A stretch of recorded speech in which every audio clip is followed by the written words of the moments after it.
take any mistakes and take any errors as a lesson and don't beat yourself up about it. You're an inspiration, I'm pretty sure, to a lot of brown boys out there who are wanting to start their makeup. Even girls, even just people who are doing this like in any sort of way, like brown people who are doing unconventional jobs, like even yourself. Like I think you being able to, use your platform to bring your voice. I think a lot of people will see that and be like, I want to be him one day as well. So like applause to you as well.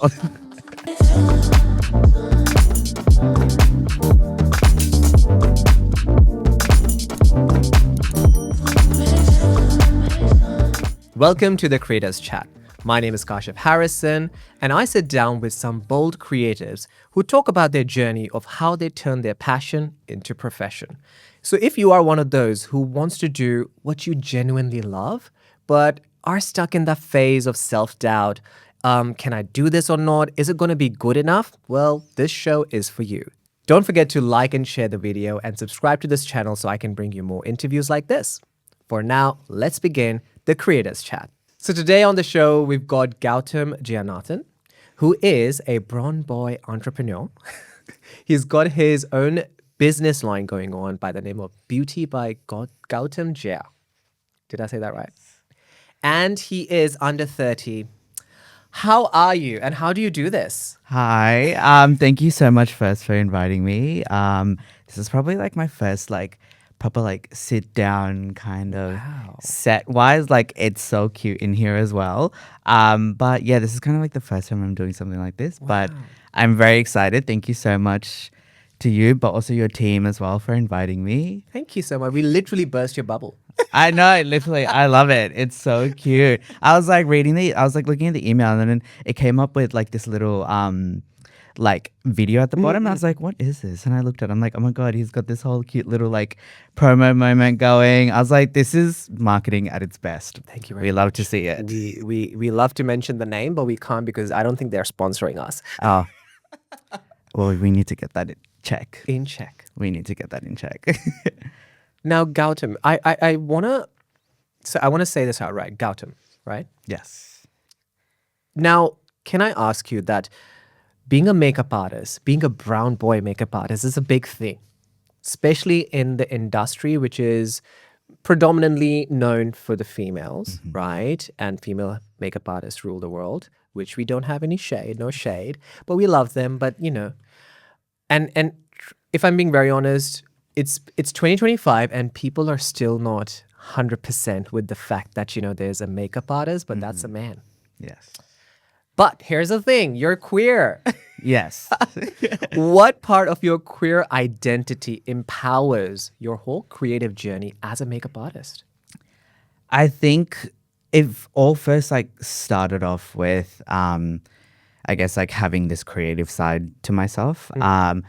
I think that is what really kind of unleashed this kind of creative beauty side of me. So being in a creative field, there's so much that I could have went into, like music, I could have went into fashion, could have done anything with myself. But I think being queer itself gave me this kind of, I guess you can say drive to get into the makeup industry, beauty, color, I mean, back then, when I first started, it was kind of the 2016 makeup trends, which was full cut crease moments, really colorful stuff, not like today's clean girl aesthetic, unfortunately. Not that it's bad. We love the clean girl aesthetic, but when I first started, I fell in love with how color was experimented through beauty products or just on faces in general. And so I think being associated with such a colorful community, I like to say, I think that's what really got me into this makeup industry and wanting to explore the side of being able to, I guess, first start off glamming myself, but also later on using that to glam other people and I guess see their own inner beauty as well. And I love this because if I go to your Instagram account and, promo, Yeah. Beauty by Gotham Jaye, You had this whole moment of, sitting down with the girls, head on head. Oh, Hey, yes. listen, we're doing this. It's giving Kim Kardashian's show Yes, vibes. I got a lot of people saying that it was giving the Real Housewives moment, like the Exactly. couch moment. I was like, I see it, but that was not even like what I was going for. That was literally just all of us just sitting there after having lunch and then being like, why not take a photo? This couch is really nice. It's hitting the Really? aesthetic. So we were just like, yeah, why not? And my like photographer, Ramya, she was just like, just stay there, just stay there. And I'm like, okay. And then she just took a photo and we're like, wait, we see something. There was backlighting, like it was giving the whole like atmosphere of like that kind of like, dare I say, like kind of these like my models, these are my girls that I'm like ready to be like, take them to agencies and like put them on runways. Well, it's giving. But also like I think that shoot was mainly for diversity and showing that through like makeup wise and like also kind of creating like this atmosphere that like I didn't want to be like this generic makeup like artist that was like just showing like either brown skin or just like ethnic skin. Like I wanted to bring like different skin types, different skin colors, like showing like that versatile moment. So like I put myself right in the middle because if you look at the whole photo, it's like I've got 2 shades lighter than me, 2 shades darker than me, but also in that I've got so many different backgrounds, and like that was my main, I guess, like what I wanted to get out of it.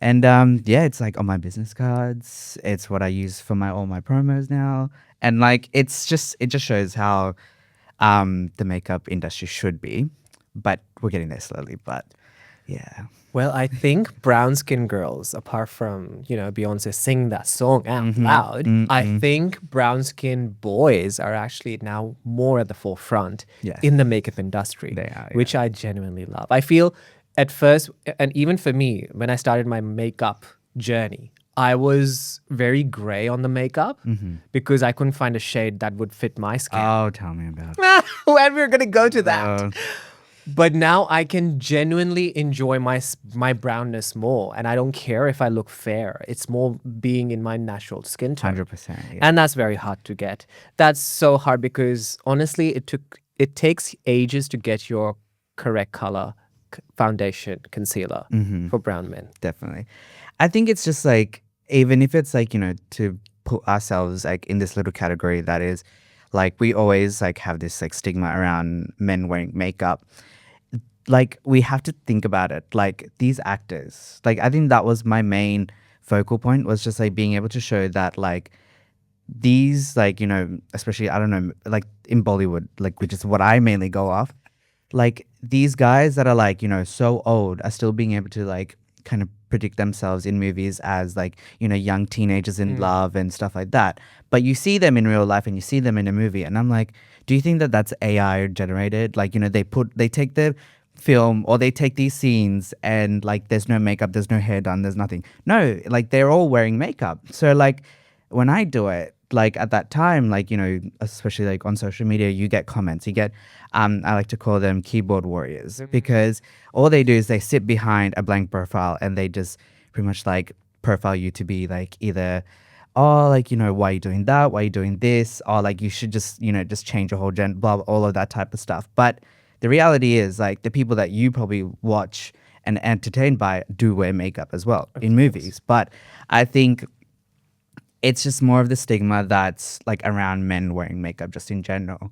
And so for me, all I see it as is someone who looks very put together, presents themselves well, and just wants to feel good about being in their own skin. Like I started off wearing makeup because I had really bad acne in high school. I did the whole raw Accutane. I did all of that. But my main issue was like in that initial moment, I just wanted to get a quick fix. And for me, that was just wearing makeup. And so that's what started this whole like, wanting to be confident in my own skin, but also like, I guess the queer side of myself also felt like it was being celebrated by wearing makeup as well. And we love that. We do. Always. Do you remember the first time you turned your passion into a paycheck? Oh, there's so many moments. I think for me, like, there were little moments, but there were always like the major moments. So any specific one that you did a makeup job and then that paid And you will remember that because that kind of gave you a little push that, hey, maybe I can do this on my own. I think for me, that was when I got my first check from a bride. My first paycheck from a bride.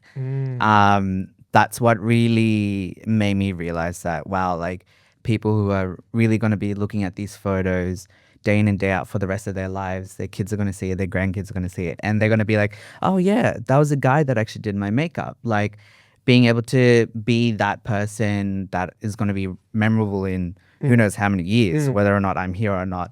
I think that's what really pushed me as well. I think it was like after that point, I really was just like, okay, like I'm going deep into this. Like, you know, people started to be like, oh, like, what do you mean a guy did your makeup? Because in Sydney, like, or just like even in the like per se Desi community, like I was the only guy when I first started.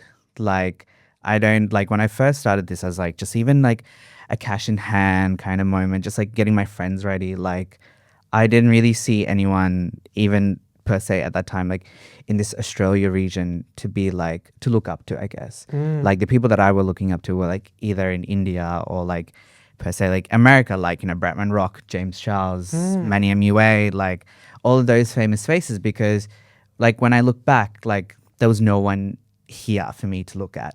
And like I think it was just like maybe after like that 2016 trend is when I started to see like more guys like on my page. And I think that was just because everyone had this little like, you know, afraidness of being able to do it because they were like, what are people going to say? A lot of people were still afraid because like there was a whole like, you know, marriage equality wasn't like, that was when that was also still not talked about. Like there was so many different aspects that really pulled us all back as like males in the beauty community. And like now, like I've got so many like friends like not only like just like ethnic guys who are in the makeup community, but also do this as a full-time job now. And it's nice to see because like these kids that are going to be in the future generation now have people to look up to.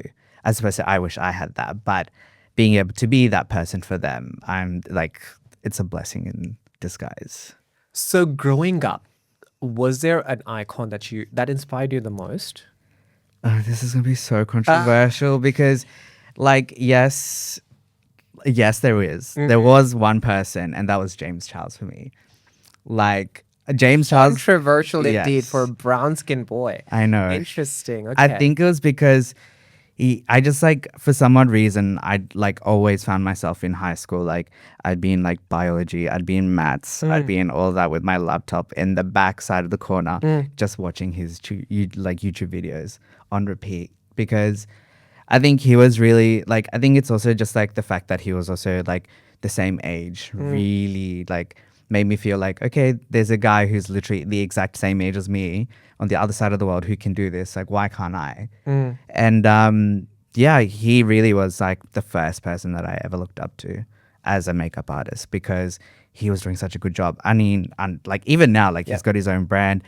I buy products from his brand just because his skills with his makeup like brand itself just show to a makeup artist like how much he puts like time wise into it. But it's very interesting because like of course like he's, you know, someone who's not of an ethnic background, but I think it was just the fact that he was very unapologetic at that time, and that's what really inspired me. But then following him, a lot of other people came into the scene, which was like Bretman Rock. Yep.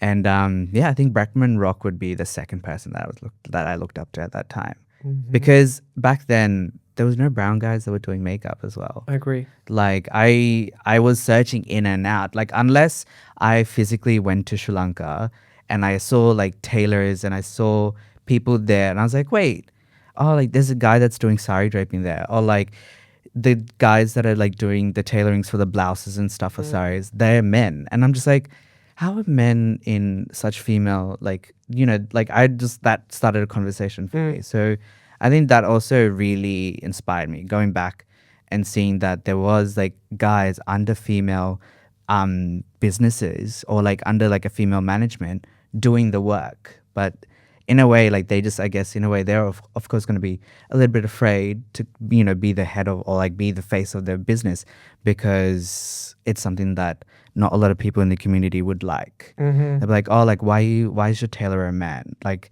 there's some like why don't you go to a female? But it's the majority guys that are doing this, but under like female dominated or female business owners. And so going back home to Sri Lanka is what really made me realize that like I really just need to kind of go out there and not work for someone, but work for myself and put myself out there as a business owner. Now, working for yourself, it definitely can come with a lot of challenges. Sometimes you get the business, sometimes you don't. Sometimes they pay on time, sometimes they don't. Yeah. Was there ever a point of giving up? And what kept you going if you had to give me a quick answer? My giving up point was when like my turnover, like which is when I went from like working like a casual 9 to 5 or having like a proper income to not having an income and struggling for the first few months. I asked my parents for help. I asked my siblings for help as well. But I think that was when I was like, is this really worth it? And then I think it was just like the push that people kept giving me, which was like, you do so well on brown skin. Like I was getting clients that were like, if I'm ever getting married, like in the years to come, like I need to, like you need to keep doing it because I want to book you. And like it was just people keeping their word in that sense. Like I'd get like at that time I was not getting booked well in advance, but people were just giving me their word to be like, do this in 2 years and I will be a bride of yours, or like I will book you. And like now, like it's become a thing. Like I'm getting booked 2 years in advance sometimes. Exactly. And that's just because people are just like, how to do brown skin. And I think that's what I started with. Like being a person of color itself, I was like, there's no point doing lighter skinned people. Like I worked at Mecca as well. So I got to educate myself on skin tones, undertones, what works well for guys, like guys wanting to wear makeup, what works for girls as well, skin types and stuff. But it really just taught me that I needed to face the deeper side of the community or like the deeper skin colors of the community and then work my way up. As opposed to everyone normally does it the other way because it's easier because you have brands and you have like so many options for like the lighter skin, but then from medium to deep, there's less options in makeup artists, but also like in products itself. Funny that I was going through your Instagram and I already saw that you were booked like for 2020. You were doing 2026 bridal bookings in 2025, which is not even over yet. Yeah. I've opened my calendar for 2027 already, and yeah, I'm already booked for 2027. Hey, that's what we love to hear. So I'm planning my life 2 years in advance now. You are. It has its perks and it has its cons. As a creator, now where the journey that you're on, and I think this is my last question to you, that if you could give an advice to your 15-year-old self, any advice for life that you would give them? Don't second doubt yourself. Take any mistakes and take any errors as a lesson and don't beat yourself up about it. I feel like when I was like in like that 15 or like even just like when I first started this, which was like around that same age, I really was beating myself up being like, is this something that I really want to do? There's no one like me. Am I going to be cornered in a community? And I decided to beat myself up being like, why am I doing this to myself? Like, there's no point. But then I think over the years, I've definitely like tried to push myself out there more. And like, especially with where I am now, I just think I definitely like took my misses and like my mistakes a lot more to heart rather than taking it as a lesson. So I think that's my main thing. But like this is also to like any like young teens watching as well. But it's just more like take your mistakes that you have now as lessons and just grow yourself from that. Perfect. Thank you so much, Gautam, for Thank you. joining us I know it's crazy we spoke, but I genuinely wanted to talk to you and know more about how it is being a creator, but also a entrepreneur. And plus, you're under 30. That's a very good age. You're an inspiration, I'm pretty sure, to a lot of brown boys out there who wanting to start their makeup Even journey. girls, you'd. I think there's like even just people who are doing this like in any sort of way, like brown people who are doing unconventional jobs, like even yourself. Like I think you being able to use your platform to bring your voice. I think a lot of people will see that and be like, I want to be him one day as well. So like applause to you as well. Thank you so much, Gautam. You know, I heard there's a quote that Deepika Padukone actually said that the fruit of your own hard work tastes the sweetest. Yep. And very we true. love that. We love the fact she's on Hollywood Walk of Fame. I don't know why for, but still we love her. But I think that is what I want to end this show on for today. That yes, we have a lot of procrastination, doubts, but once you go on the path, push yourself on the edge, you get to create something that you genuinely love, but also something that you genuinely can say that, hey, I created it. It worked, it didn't work, but at least I went for it. And I hope that's what you take from this episode today. This is me, Kashif, signing out. Thank you so much, Gautam, for Thank you joining so us today. much. And for everyone out there, this was the Creators Chat. I hope that you like the show. Don't forget to like and share the video, but also subscribe to the channel so I can bring you more interviews like this. So here it is, me winding things up here at the Creators Chat.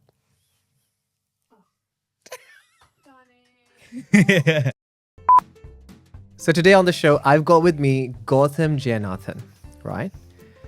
A brown boy entrepreneur who is having his own makeup business by the name of Gotham Jaye. Oh, makeup by Gotham Jaye. Oh, beauty by. We're going to do this again then. No. So today on the show, we've got Gotham Jayenathan. I screwed up. Okay. Can I also quickly? I pronounce it as Gowtham. Gautam. Gowtham. Yeah. Okay.